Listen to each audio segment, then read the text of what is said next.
Hey folks, and welcome to another episode of Virtual Legality. As we did last week, we're going to be doing a few more of these, I think, from time to time. A lot of you liked them the last time we did it with respect to Sony's purchase of Bungie, and that is to have live streams that talk about questions and answers regarding one of the big topics that we've covered on the channel. Now, the most recent of those is just a couple of days old, but it did get headlines, accidentally, I have to say, as folks reported on me, a lawyer, lambasting PlayStation and Sony for their pricing schemes with the very highly reviewed, a game that I'm looking forward to, Horizon Forbidden West. So if you haven't checked out that video, you can see the substance of it under this thumbnail, in which I did, in fact, provocatively title it, Don't Buy Horizon Forbidden West, with, of course, the asterisk saying, on PlayStation 5. If you aren't familiar with this story at all, we're going to give you the bullet points just so that we're up to speed for this question and answer session.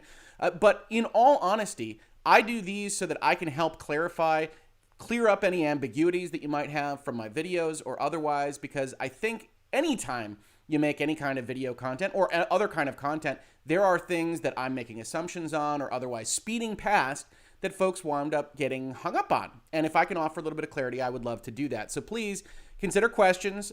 This is about comments. This is about having a live stream here in Virtual Legality and talking about some new aspects of the law and what has been said about me of late. Not that kind of thing. Yes, I've gotten some DMs from some Sony fans, but we're not going into that in too much detail. Just highlight it with an @Hoeg Law, or of course, we love super chats, but please don't feel obligated to do that in any event. So let's look at my screen.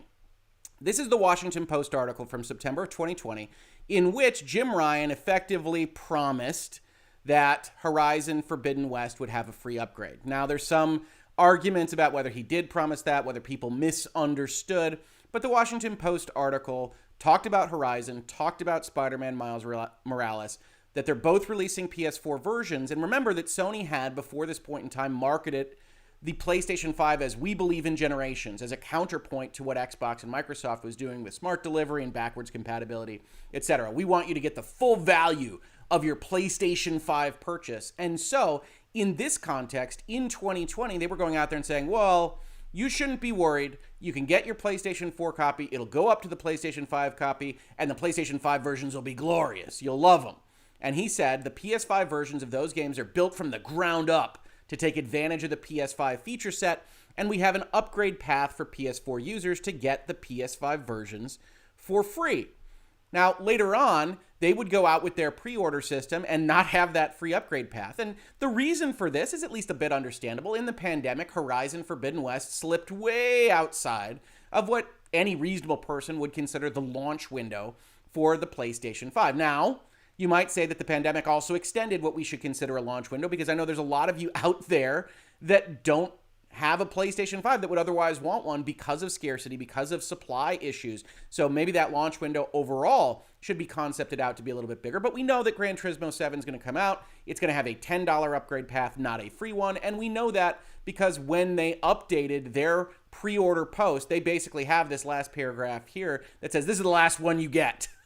This is the last one that you'll get for free, because they were called out by a lot of folks, including myself on Twitter, etc., saying this is ridiculous. You can't go out with that kind of marketing, sell your PlayStation 5 that way, and then come out later with a pre-order campaign that does this. They say, last year we made a commitment to deliver free upgrades for our cross-gen launch titles, which included Horizon Forbidden West, which, by the way, should cut off any argument that this is mere confusion over what they intended to say. They're admitting it here. Maybe you disagree with them admitting it, but that's what they're doing. While the pandemic's profound impact pushed Forbidden West out of the launch window, there's their defense. We will stand by our offer. Players who purchase Horizon Forbidden West on PlayStation 4 will be able to upgrade to PlayStation 5 for free. Now, I did this video this week because while that is in fact what Sony and PlayStation is doing, it's not at all obvious to basically anyone, right? At the top of their Horizon Forbidden West screen, it says, yeah, you can get this for $70. Go and get it. And you have to scroll way down here to actually see that you can get the same thing, a PS5 digital version of Horizon Forbidden West for $60. And worse, they're not showing this option at all, purchasing digitally through the PlayStation 5 store, which I have to believe I don't claim to be the entire market for everyone, but I have to believe is the most common way to purchase a digital PlayStation 5 game is through the PlayStation Store. And so that isn't even offered through that mechanism. You have to go through this website. You have to go through the app. And so I called them out on it. I did a video that said, hey, people, you just need to know that if you want to save $10, you can go buy the PlayStation 4 version. And if all you want is a PlayStation 5 digital version, it is there for you. Now, they could play with the licenses, as I've said, and I want to clear that up because people have said, well, couldn't this actually be functionally different? Couldn't these packages be different? And indeed, they can. You could look at this and say, well, they intend to convert your PlayStation 4 version to a PlayStation 5 version, at which point you won't have a PlayStation 4 version. That's worth noting if it's important to you to have both. It's entirely unclear whether that is in fact the case here, but even if it is, if you are in the market of PlayStation 5 purchasers that want a digital copy of Horizon Forbidden West on PlayStation 5, that is still available to you for $60. And Sony doesn't want you to know about it and uses confusing, in my opinion, language, even though a number of you on social media have called out my intelligence and questioned my law degree. So I always appreciate that when we talk about these things. And yet, this is the situation. So VGC wound up making me the topic of their article. Lawyer lambasts Sony for deceptive marketing of Horizon's free PS5 upgrade. And because of some of the things I said here, this got passed around all over the internet. You can look this up and see it covered in all sorts of places. I'm half expecting an email or a phone call from Sony any minute now. And we're going to talk about this article, but I do want to answer questions. So before we plunge in there, I did see a super chat. I want to thank you for that. Gaston Colazzo for $5 super chat. Hey, Rich, consider this a down payment for when I need you to bail me out of jail. Yeah, lawyers don't often advance the bail in those kinds of situations, but I do appreciate that super chat, although I don't take it as official consideration for a bailout offer. I do apologize, got a lawyer up there, but thank you so much for supporting Virtual Legality. I very much appreciate it. Let's look at some other instances. Again, I'm mostly going to focus on folks that use @Hoeg Law. That just pops for me. So if you do have a question, please do that. @Hoeg Law, in my mind, you do a great job. That's all. That's not a question, but I very much appreciate it. Thank you so much. Hi, Hoeg Law. This is my first time catching your live stream. We don't do these very often. We are likely to do these more often. This is the 4th year. We just passed the 3rd anniversary of Virtual Legality. I want to do a little bit more interacting with what has become a very vibrant and, frankly, very supportive community. A lot of folks are not coming in to just call me a Sony hater and an Xbot or whatever else they might call me, and are otherwise talking about these things as we like to do here. With reasonable minds can differ, disagreement is fantastic, and when PlayStation does something bad or what I think is bad, I'm going to call them out, I'm going to make a video, and the same thing goes for Microsoft and Nintendo, which you've seen throughout the history of Virtual Legality. I very much appreciate the kind words. Hi, Hoeg Law. It's just a blatant cash grab by Sony taking advantage of gamers. Yeah, you know, I think there's a couple of things here, right? So I actually wouldn't have used the word lambast. I don't get to pick the headlines. I don't know how any of this works behind the scenes. I can tell you when I gave these quotes, if you've followed me at all for any length of time, you know I give quotes fairly often as background legal analysis for stories of the day to all sorts of outlets. And that's what I thought I was giving quotes on. I didn't actually realize that VGC intended to make me the story here. So when I give these quotes, I don't get to pick how they're framed. I don't get to pick what the headline is. So I wouldn't call myself lambasting. I would say I'm calling them out because at bare minimum, I want people to know that it's an option. I think what Sony has done that is so despicable to me from my eye is that if you don't know this, if you're not following the news cycle here, if you're not pulling Washington Post articles or a blog post now from September of last year to realize that a PlayStation 4 option has a PlayStation 5 upgrade and you just sit down in front of your PlayStation 5, I don't think you'd know that it exists. And I think reasonable people in a lot of circumstances would say, hey, I would pay $60 if I knew I could pay $60 and not $70. We'll talk about some of the cons to that approach as well. But I think ultimately what happened here is that Sony didn't really have a great technical solution for the PlayStation 4 to PlayStation 5 transition. You see it across all sorts of games and how you upgrade those games, how you don't upgrade those games, whether it's a pass, whatever it does, both in first party and third party titles. So I think that this is a function of our plan was to ultimately have a $10 upgrade pass to go from PlayStation 4 to PlayStation 5. We got called out on it because Jim Ryan went out with a national publication and said it'll be free. So we made it free, but we're still using the system as if it were $10 because, A, if it were $10, nobody would actually care about not being able to see the PlayStation 4 version, right? It would be the same. It's 60 plus 10 is 70. I'll just pay 70 up front. Nobody actually cares about that particular item. Nobody's calling them duplicitous like some lawyers that are reported on in that context. And so they didn't change their structure for, hey, it's free now. That actually makes a difference. Also, we want to charge $70 for PlayStation 5 games and $60 for PlayStation 4 games. Now, some of you have asked me, why not just raise the price of the PlayStation 4 title, which they, of course, could have. But remember, the PlayStation 4 audience is a lot bigger than the PlayStation 5 audience right now, and that would be a shock to the system, to the PlayStation 4 economy, to have this new game be $70 instead of $60. So I believe, behind the scenes, they went and they evaluated what it was that they were going to do with this, and they came up with this plan, which was the plan if it had a $10 upgrade pass, and said, well, this will be fine, nobody will care, and we don't want to raise it to $70 on the PlayStation 4 because we think we'll get a lot of negative press. We think that'll harm the amount of money that we can make through that PlayStation 4 ecosystem. So this is what we've decided to do. And for the most part, you could see this coming. You could see this issue coming since last September when they originally tried to do the upgrade pass. And then it appears they were just going to do it anyway, just with a $0 price point instead of $10. And I mentioned this on Twitter and on social media for a couple of months now with a lot of folks yelling at me because console warriors are console warriors. But I'm going to talk about these things regardless of whatever console is doing them, even though I have a PlayStation 5. Love my PlayStation 5. I have an Xbox Series X. Love that too. I have these systems because I love the video game industry, but that doesn't mean these corporations can't do wrong. So I don't know if it's a blatant cash grab. I think some of it's infrastructural. I think some of it is actually a blind spot in corporate decision making.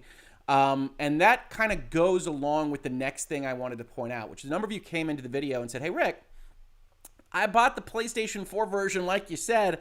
How do I update it to the PlayStation 5 version? And I said, well, the way this has worked in the PlayStation 5 era here is that you can't see any of those kinds of upgrades or discounts or pathways until the game actually launches, which was confirmed by PlayStation today.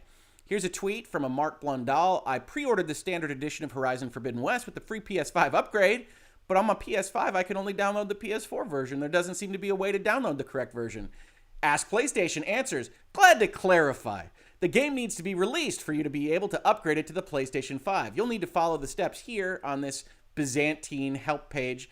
Any further questions? Let us know. I have questions, Sony. Why did you devise a system that allows you to preload a game on a specific system in a license upgrade that you know that that player owns? Every PlayStation 4 purchaser of Horizon has that free upgrade pathway, and not consider that they might want to exercise it on the download at the same time as they're preloading the PlayStation 4 version. Oh, well. So there is a penalty here, effectively, and Forbes winds up warning you about that this morning. Warning, buying the PlayStation 4 Horizon Forbidden West version for PS5 has pros and cons. Pros, you save $10 or 16.67% jump up in price from the $60 original at the PlayStation 4 level.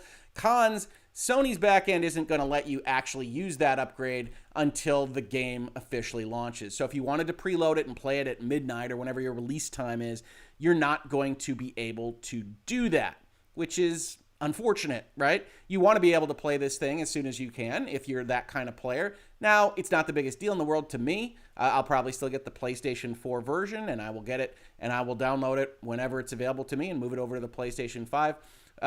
But it does make things more frictionful, right? If you're keeping score at home, this is a company that was cowed effectively by public demand to actually honor the obligations they put forth of their own volition in a national publication in an effort to sell PlayStation 5s. And they are doing their level best to make it as frictionful as possible. You can't order it from your PlayStation 5. You got to go through an app or a web store with which you might be unfamiliar. If you do get that, you can't have preloads. So all of this kind of comes together to me to look at a company that I think is just mostly technically incompetent on this kind of stuff, but certainly winds up looking like they're trying to take $10 extra from you. They don't mind if they do. And that can add up. The other thing you're seeing on social media and on various journalistic outlets as well is, it's $10, right? You spend $10 or more on a Fortnite skin. But presumably when you do that, you get the Fortnite skin, and it's not $5 or $15 for the same skin, and they don't tell you about the $5.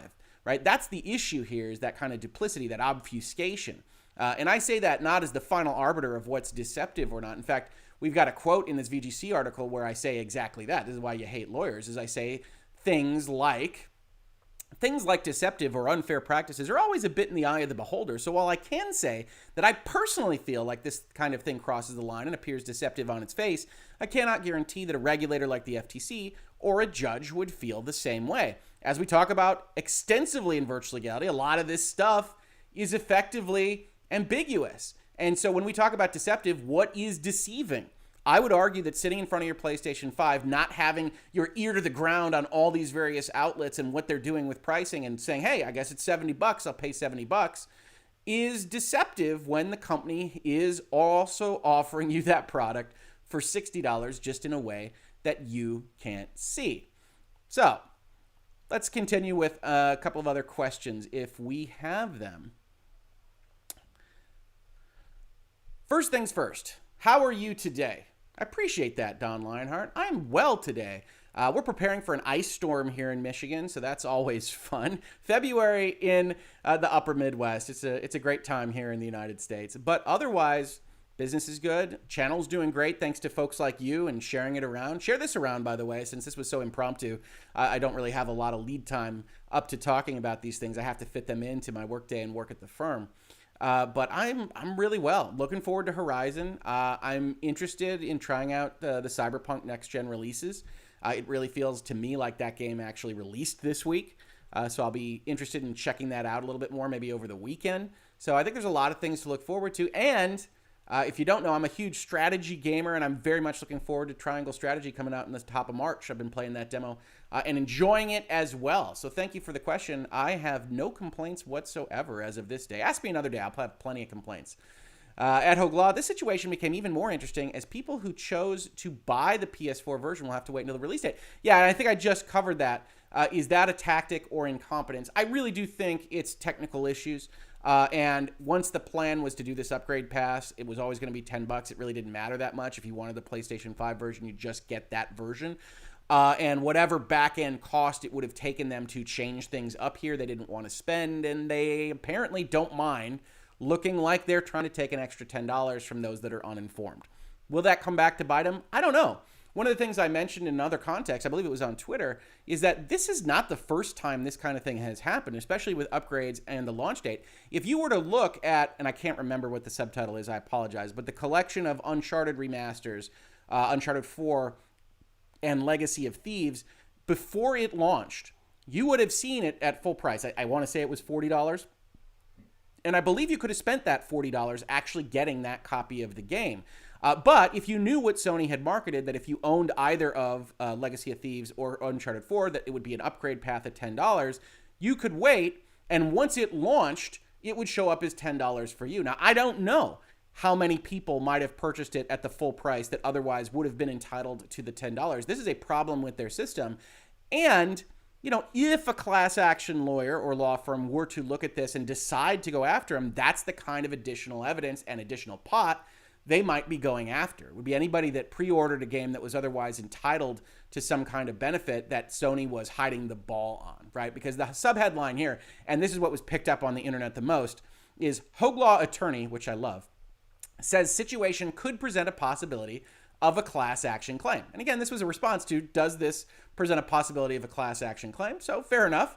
But I essentially said, as I mentioned in the video, you can definitely look at what has been presented and believe that material information, the ability to get a copy of Horizon for $60, is being deliberately withheld or obfuscated by Sony and the PS5 store presentation. And if consumers knew they could play Horizon on PS5 for $60, many would make that election instead of paying $70. So $10 of potentially ill-gotten gains.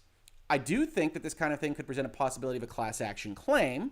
Many individual states, not to mention jurisdictions outside the U.S., remember, there are places outside the United States that Sony has to worry about where they're selling this game into, have deceptive trade practice statutes that allow for civil actions. And it wouldn't be surprising to see a request for plaintiffs coming from a class action firm on something like this, though it will depend on those firms' analysis of what they think they can get out of a possible payday, right? And I said even taking Horizon Zero Dawn's 20 million sold number and applying $10 to it, which isn't realistic given the number of sales that will be made on the PS4 directly, has the lawyers fighting over only $200 million for the whole class, out of which their fees have to come. So they'll be looking to see if the bottom line number is enough to fight over. And I do think plaintiffs' class action firms probably looking at this kind of thing. I do think it's the kind of thing that could potentially find you in trouble and, bare minimum, get some kind of settlement out of Sony. Will that happen? I don't know. Not a class action plaintiff's attorney, but it is the kind of set of events that we've seen analyzed by those lawyers in the past. So VGC went out with this. I got a lot of notes about this in my email and on my DMs. And I think all of this should be taken with a grain of salt. I don't know whether a class action will pop up. I don't think the FTC would likely move on it because gaming is, again, pretty low on their totem pole of things that they have to deal with. And they've got a lot on their plate right now, as we've already talked about with respect to Microsoft and Activision. But it is worth noting, and Sony is walking a fine line with some of this stuff. And if somebody wanted to make trouble for them, I think they could, if that was their desire. At Hoeg Law, this is sad for the developers who have clearly made a great game. Yeah, the reviews on this are absolutely fantastic. This is one of the highest rated games in a while. I've talked in Virtual Legality in the past about not adoring Horizon Zero Dawn. I think it's got pacing issues. Some of those seem to have been fixed. Some of the reviews talk about more compelling side quests, better pacing, more interesting storyline. If that's true, I would be thrilled because I have no problem with the actual game, and certainly it's one of the prettier games made on any system today. But I'm going to wait with bated breath and see how I feel about it, especially since much of the science fiction answers were given in Zero Dawn, to their credit. And so it'll be unclear to me exactly what is the compelling kind of storyline for Forbidden West. But I'm looking forward to it. They clearly made a game that a lot of people are going to enjoy. Whether I do or not is kind of inconsequential. And yeah, this is kind of a little blemish on that. I believe Forbes actually talks about that at the front. Let's see here. A game that's getting great reviews that everyone is looking forward to play, but a situation has arisen that is confusing gamers and speaks to the heart of a big change that Sony has apparently tried to do. And I think that maybe Forbes is the wrong article for it, but that someone had said, essentially, this is a blemish. This is a little bit of something that makes this does not feel as good. And certainly I can understand that. I felt the same way about some other Sony stuff for some other launches where they were doing some legal things and some marketing things that I didn't love. And that tends to make you feel a little bit bad about enjoying the product that they make, otherwise buying it and supporting them in that fashion. So I get that. I think there's a little bit of tarnishment here, even though perfect world, there wouldn't be. This is Sony as publisher doing things. Guerrilla shouldn't be, harmed for that, but I certainly understand why that might well happen. And I think that's everything I've got from at Hoeg Law type questions. So please do put those in super chats at Hoeg Law. Otherwise, I will answer those when I can. The other things that people really ask me about, let's see if I can find where I actually put that. You don't need any of that. Let's close those. Is that a number of folks are just happy to spend $10. And I want to make clear to people, I don't have a problem with you selecting to spend $10 extra. I have a bit of a problem with you defending it as the only moral thing to do, or that others shouldn't complain about the $10. But I don't have an issue if you understand the situation. You understand that it's $70 to get it directly on PlayStation 5. You could have gone the PlayStation 4 route, and you have a reason for doing it. Hey, I want a physical edition in a steel case that says PlayStation 5. Hey, I want to be able to preload the thing. I think Sony's holding a bit of a gun to your head in that particular instance, but that's okay as well.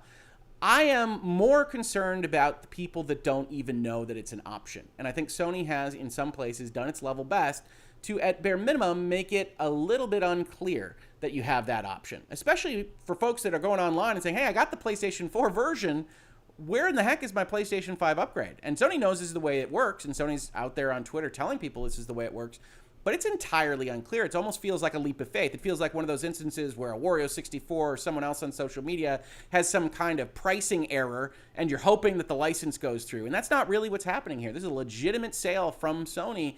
They're just trying to make it as difficult as possible. So understand, going forward, if you want to advocate for $70 games, totally fine. If the market can support that, that's okay. If you want to advocate for yourself paying $70 for reason X, Y, or Z, totally fine. But for others, you have to understand that it's important to be able to look at these platforms, these hardware manufacturers, not just in video games, but in all kind of consumer-facing industries. And even if you love them, even if you have a PlayStation t-shirt that you wear every day and PlayStation wallpaper on your bedroom wall, it's still okay to say, hey, you guys did this wrong. Because I'll tell you what, there isn't a company on God's green earth that hasn't made a mistake and done something wrong. We're only a generation removed from Microsoft going down TV alley and finding themselves with absolutely no consumer base and having to rectify that as they move forward from there. Microsoft, not perfect. Nintendo, only a generation removed from the Wii U. Bad choices were made trying to sell that to the public, and certainly they've made up for it with the Switch. But you can comment on these things. You're not going to lose your credit as a fan of that brand. It's important to do so and to hold those folks accountable. Oh, and I think we have another super chat. Gecko Gamer, 10 euros. Thank you so much for the super chat. All of these are very generous. I very much appreciate them. Hey, Hoeg, will you do a video about the ongoing incident in F1 racing, the race cars? Due to the last race where the safety car was ended prematurely, which decided the champion and now also cost the race director his job. Wow, I was thinking about doing a Super Bowl video based on how much I hated the reffing at the end of that game, but I didn't know anything about this on F1. So the safety car is supposed to set safety laps and max speeds and things like that. You're going to have to help me with the specifics here. I do research on the videos that I make, and there was a fault in the way that this was used, and the rules actually wound up with the champion being changed, which is wild to me. In general, though, sports not being law, in the United States, they basically just say, we got that wrong, but what can you do? Once it has happened, once we have ruled, it's over. And I've seen that very often in American sports, right? As a Detroit Tigers fan, we actually had a perfect game thrown by a pitcher, which is essentially no walks and no hits. And the very last batter was called safe on a play that was very self-evidently not safe. And you have video of the umpire that called it at the end crying and saying he's so sorry that he cost this pitcher a perfect game because it's such a rarity in baseball. But as it stands, it wasn't changed at all in that regard. They didn't go back and call it a perfect game. I think there's a plaque calling it the imperfect game in certain places. And that's the nature of sports. So you'll see me on social media railing against things like the Super Bowl and the refs and what they did there. But very often you can't walk those things back. If there is a separate thing in F1, that would be interesting. And I'll do some research on it. It's fascinating. That kind of stuff I really enjoy. So I'll look at it, and if there's a video there, I'll do it. But I cannot make guarantees. Thank you so much for the super chat in any event. And yeah. So we can take a look if there's anything else that I have missed here. Mostly I wanted to talk about these various aspects of class action, about spending the $10 on your own, the $70 being the purchase price of PlayStation 5 games, what deceptive marketing is. I did like this comment that was talking about a company, I believe it's in Canada, that says their tagline is, "It tastes awful and it works." And they just decided not to make their medicine taste better. And this is their honest advertising, which I love. And I think I said that. I think I said love it. Yeah. So there are ways to advertise around these things. I want to give Sony the benefit of the doubt. I think essentially that their systems have tripped them up on this kind of stuff. But it certainly is to their benefit to be tripped up on this kind of stuff. And it doesn't matter if you go up in front of a regulator or potentially a judge or a jury and say, look, it would have cost us too much to fix it, so we just went out this direction. And hey, if it made us an extra $50 million, what's $10 really, right? And that's probably not going to hold water if they found themselves in that position. So I can understand how you can get there from the technical side of things and what we've seen from the PlayStation 5 so far. But yeah, it just doesn't do much for me. And you can see me in various other places saying, I don't brook deception just because it's too expensive to fix. So I think that's about it from this set of questions. If you have anything more for me, this is the time when I'm going to just look at the chat and talk to you all about what's going on here. Let's see if I can remember the buttons here. Oh, yeah. Look at that. I'm bigger now. So let's see. At Hoeg Law, not related to Sony, but is the news about Activision being denied the motion to dismiss temporary workers significant? Yes, it was one of the possibilities that I was going to cover here in Virtual Legality. I think it's just a skosh too technical and not terribly interesting long term. So I've always struggled with, okay, I've got something that would take 5 minutes to talk to you about that's an important update to a story that I'm covering, but I don't have a ton extra to add and how that should be treated in this channel. So I might cover it because I do think it's useful for folks that are following it through those playlists and things to know that. But if you haven't been following that story, about a month, I want to say, into the Department of Fair Employment and Housing in California's complaint against Activision, they changed the language of their complaint from just being about employees to also including, I believe the phrase they use is temporary and contingent workers. Activision objected to this, said, hey, you've been investigating us for a long time. You never talked to us about anything regarding temporary or contingent workers. We didn't provide documentation for that. This shouldn't be added to this complaint. If you want to do this, it needs to be a separate complaint, et cetera, et cetera. And the judge just recently ruled on the allowance for the state of California to include those temporary and contingent workers, effectively on the premise that the complaint document sufficiently alleges that Activision has control over the way those workers operate on a day-to-day. And I think that's probably right from what I could find in the precedential materials that are cited by the court, specifically in California.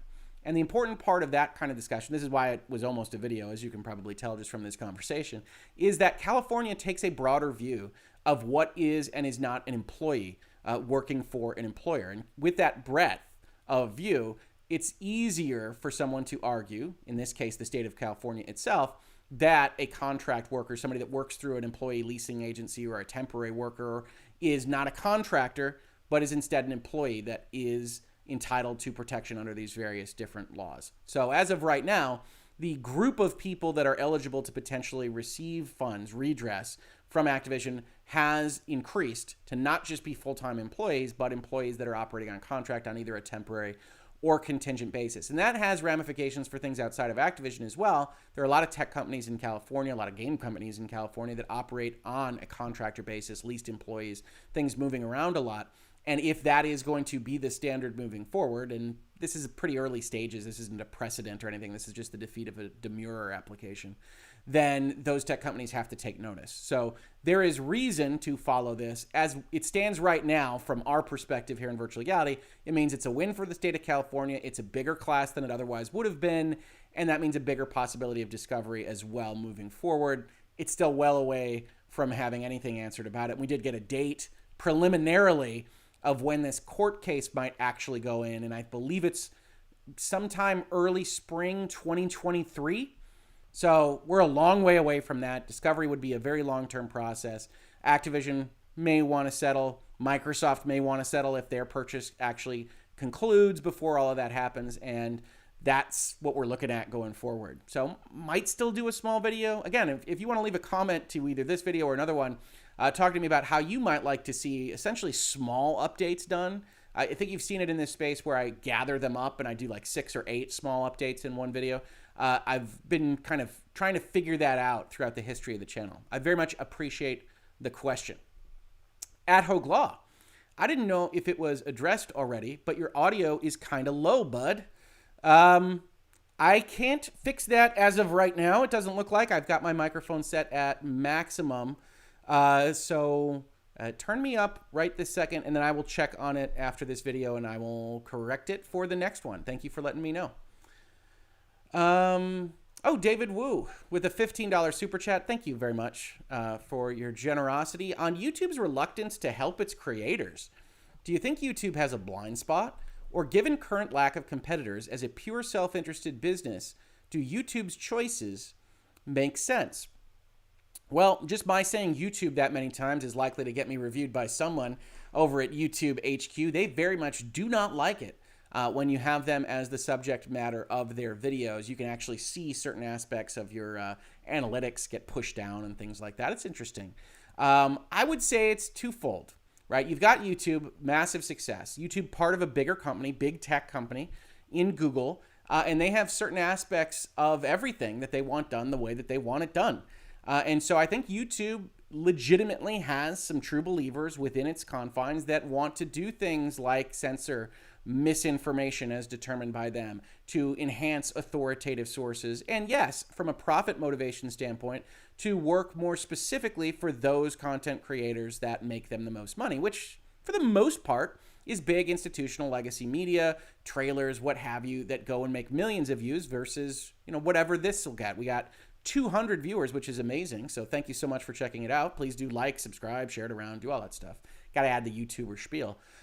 But I think they have a mix of that true believer and the profit motivation and they like a little bit more government regulation than some others might like. You might have seen, and I think I put this up on Twitter yesterday, that YouTube has talked about essentially asking governments to regulate it more so that it can know what speech it can get rid of. And you might say, well, why would any corporation want to have more regulation? The answer to that is it helps competition, right? YouTube's primary access for competitors right now is we're not going to censor you as much. We're not going to do various things. We're not going to act arbitrarily with terms of service. You see that from Odyssey. You see that from Rumble. These are places that I'm evaluating copying my videos on because YouTube often does feel so tenuous. If you haven't been in virtual legality for a while, you might not know I received a strike warning, which is essentially you did something really bad last year for a video I had done a year before because the bots had trolled through my back category and decided that this term that I had used, which is an organization that starts with a letter of some specificity, was disinformation. They actually called it cyberbullying and harassment in that particular context, and I went off on them. I said, you can't put up a note on a video from a law firm, from a lawyer, that says this person, this video was removed for cyberbullying and harassment, that's effectively defamatory. And I explained that to them, and I talked to them at length. In my answer, they wound up taking that off and restoring the video, and I don't have a warning anymore. But that was very eye-opening to me at the time to say, look, they can do whatever they want. And it's not just the stuff you're doing right now.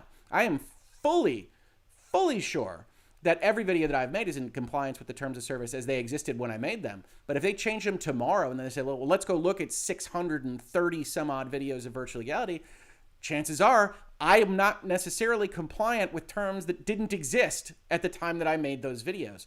So I think YouTube wants to be righteous.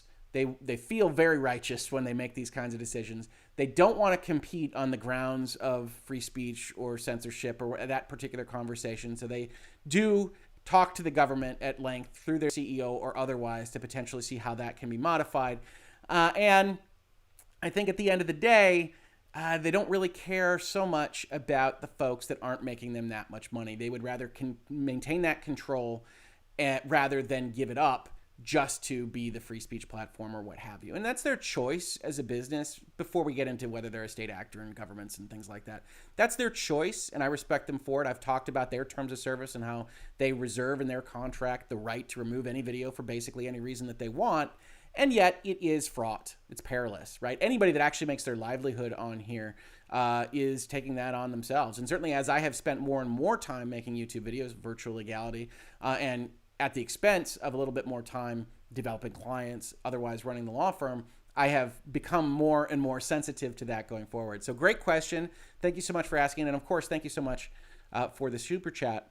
Do you happen to follow any esports scene currently from afar? They're actually, esports operates like big time sports with agents and contracts and things like that. So when something hits my inbox, some people flag that for me or otherwise just crosses my screen, I do look at it. But it tends to be very specific contract law, very specific things in that nature. And I haven't covered, I don't think, any esports things with any specificity in some time. But again, most of virtual legality is, what do I find interesting? What do I think I can add insight for? And then I am taking under advisement a lot folks pinging me with news stories. So if you do have something that you want to see covered, DM me on Twitter, email me, leave a comment. I do try to read most of them. We're getting to a size where I don't read all of them, but I do try.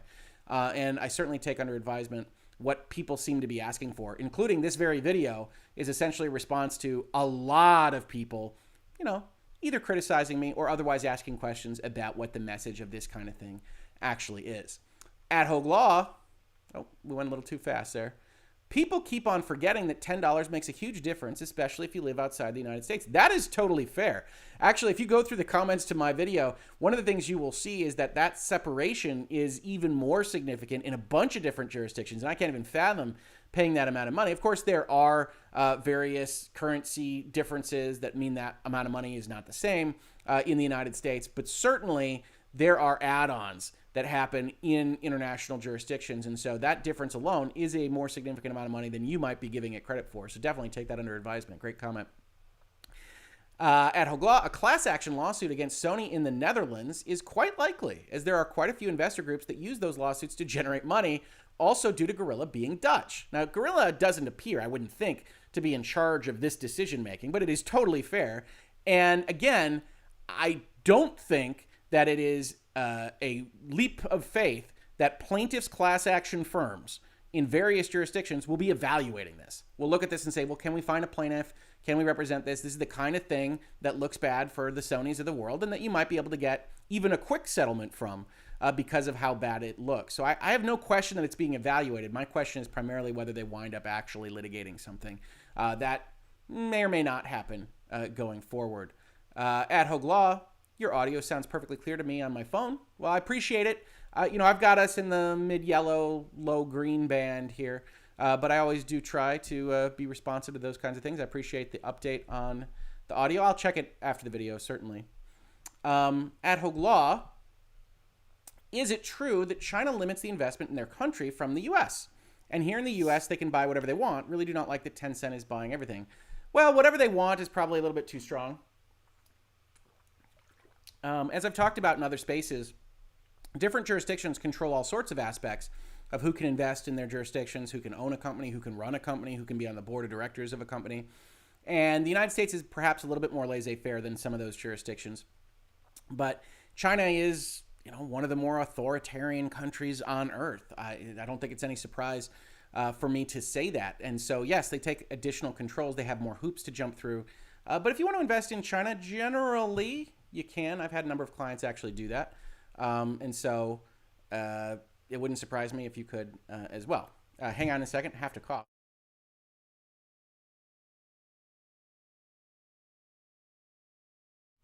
Let's see if that muting worked. But otherwise, I think that you can probably invest in China if you can get the right people on board, if you can get the right contacts, and yeah, sometimes if you can talk to the right folks in various different jurisdictions. So it's true that there's more hoops in other jurisdictions, but it's also true that you can't just buy anything that you want in the United States. All right, and I think that's the end of questions, which is pretty good because my throat has just decided to die on me. I do apologize for that. So I'll do a couple more minutes here, and then I think I'm going to have to run because I don't want to just be hacking all over this particular video.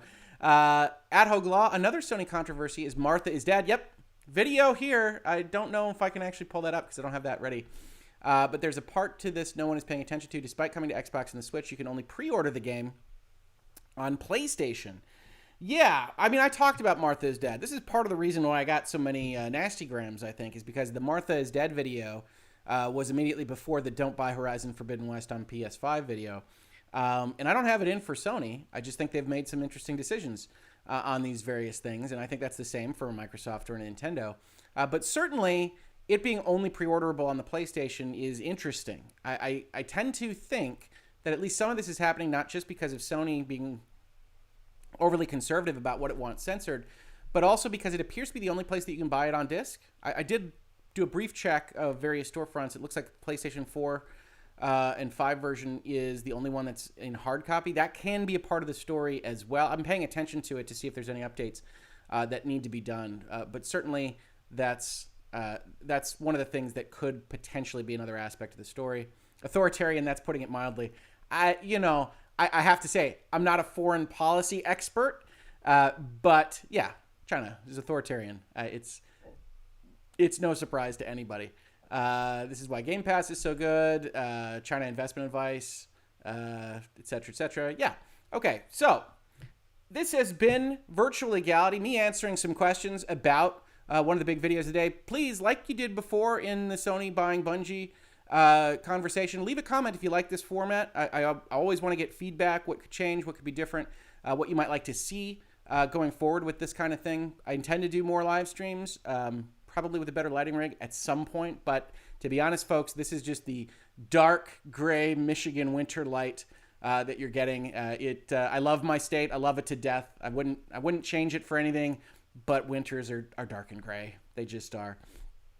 Last question. Are you excited for Elden Ring? Kind of. I'm not the biggest Souls guy, but I like them. And so I'm interested to see how they deal with open world as an aspect of that kind of game, because I often find that open world pacing can be a problem. We just talked about it with respect to Horizon Zero Dawn. So I'll be interested to see how they handle it with Elden Ring. I'm certainly getting it, but I think the thing I'm most looking forward to in the next couple weeks is Triangle Strategy. I'm just a big fan of that graphics engine. I really enjoyed Octopath Traveler. Big fan of Final Fantasy Tactics back in the day. So that's probably what's on the top of my hit list right now. Okay. Big question, YouTube, law, family. How do you find the time to do it all? I was just talking to my wife about this. In general, I think oftentimes one thing has to fall by the wayside on a given day, and then you try to make up for it with a different thing falling by the wayside on a different day. But the truth is, I love this stuff. I love having these conversations. I love having a space, frankly, where what interests me, what excites me, what I think I can add analysis to is known enough that people then comment on, have those discussions, and I think hopefully when I'm really feeling positive about this, we're adding a space on the internet that can have some awesome conversations about some awesome topics. So I love doing this. I've been a lawyer for 17 years now. I love doing that. I love dealing with my clients. I love helping them realize their dreams. And of course, I love my family. I couldn't be happier with them. So it's just a matter of finding the time. Some days it's games that go by the wayside and you just go straight to bed. But that's okay, because usually that's a pretty good day. So thanks, everybody. Leave those comments, likes, whatever else. I very much appreciate it, and I will definitely catch you on the next episode of Virtual Legality.